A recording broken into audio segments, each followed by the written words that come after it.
ஒரு அழகிய கிராமத்தில் ஏழை விவசாயி ஒருவர் வாழ்ந்து வந்தார். அந்த விவசாயி தன்னுடைய நிலத்தில் ஒரு வேப்ப மரம் ஒன்று வளர்ந்திருப்பதைக் கண்டு மிகவும் சந்தோஷப்பட்டார். அந்த வேப்ப மரத்திற்கு தண்ணீர் பாய்ச்சினார்.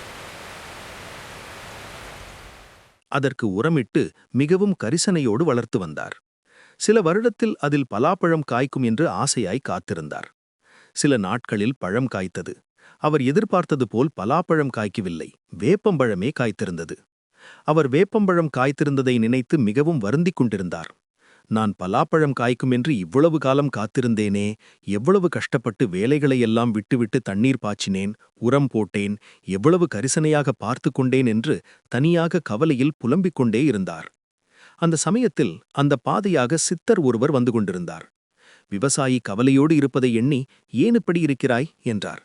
விவசாயி நடந்த காரியங்களையெல்லாம் சொல்லிவிட்டு, இவ்வளவு செய்தும் பலாப்பழம் காய்க்கவில்லையே என்று வருத்தத்தோடு சித்தரிடம் சொன்னார்.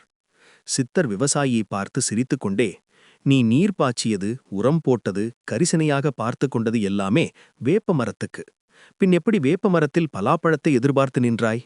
தவறு செய்தது நீ, மரம் ஒன்றும் செய்யவில்லை. நீ எவ்வளவுதான் செய்தாலும் ஒருபோதும் தன்னுடைய தன்மையில் இருந்தது மரம் மாறாது என்பதை நீ அறியாமல் மரத்திற்கு இதையெல்லாம் செய்தது உன் தவறு. தவறு உன் பேரில், மரத்தின் பேரில் அல்ல. எனவே வருந்தாதே என்று சொல்லி சித்தர் கடந்து சென்றார். இந்த காணொளி மூலமாக நாம் விளங்கிக் கொள்ள வேண்டியது என்னவென்றால், நீங்கள் சிலருக்கு என்னத்தான் உபதேசங்கள் செய்தாலும், எவ்வளவு கற்பனைகளை போதித்தாலும், எவ்வளவு ஆன்மீகங்களை கற்றுக் கொடுத்தாலும் அவர்களின் ஜென்ம சுபாவங்களை மாற்றவே முடியாது. அப்படிப்பட்டவர்களின் எந்த மாற்றத்தையும் எதிர்பார்க்காமல் நீங்கள் கடந்து செல்வது உங்களுக்கு நிம்மதியும் இளைப்பாறுதலாக இருக்கும்.